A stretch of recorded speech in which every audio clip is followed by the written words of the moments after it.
Today, I'm going to show you how to turn this into this. It's an asteroid.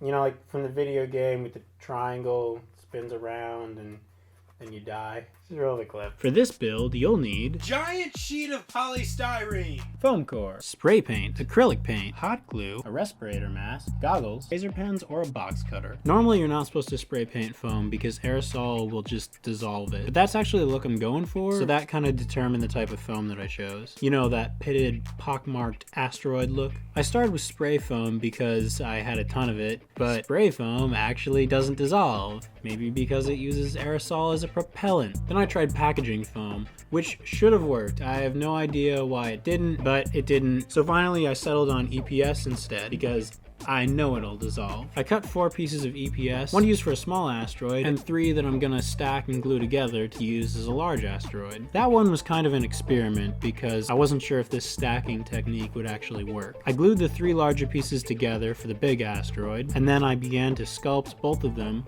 using a box cutter. This was to get away from that boxy look and give it a kind of rocky Eric Stoltz texture. Once you've got them to a texture that you like, mount them on skewers so that you can paint them. Give them a coat of black spray paint. This will start to create a pockmarked surface. Before you do another coat, maybe create some impact craters with a screwdriver or a pen or switchblade. I don't know, something sharp. And again, with the coffee around the foam bits, I never learned. Once you've got some craters carved, hit it with more paint. Now you've got a really great texture. That small one's pretty much done. Because the big one's made up of multiple layers like that, it's coming out more like shale. So maybe not so great for an asteroid, but definitely a good look for a stunt rock. Like, I don't know, you needed an actor to get hit with a piece of coal or something. You can do a 3rd coat of spray paint, but it'll start to eat away so much that it opens more and more blue fissures, and overall it'll compromise the integrity of the asteroid. So after 2 coats of spray paint, it's best to just go in with black acrylic to hide the exposed blue foam. Now mix some gray paint, wipe all the excess globs off of the brush, and then dry brush all of the high relief areas of the asteroid. Look at that.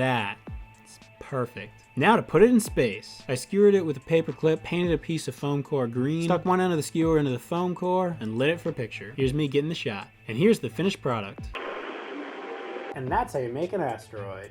And anthracite coal, apparently. Hey, thanks for watching. If you like that video, then you can subscribe and hit send me updates, which will let you know when I post a new video, because not everyone has time to check their YouTube feed all the time. If you want to support the channel, then you can check out my Patreon page. That's the little orange blurb in the corner there. And here's some other sci-fi props that I've built if you want to check those out. Alright, that's all I got for you today. Jake out.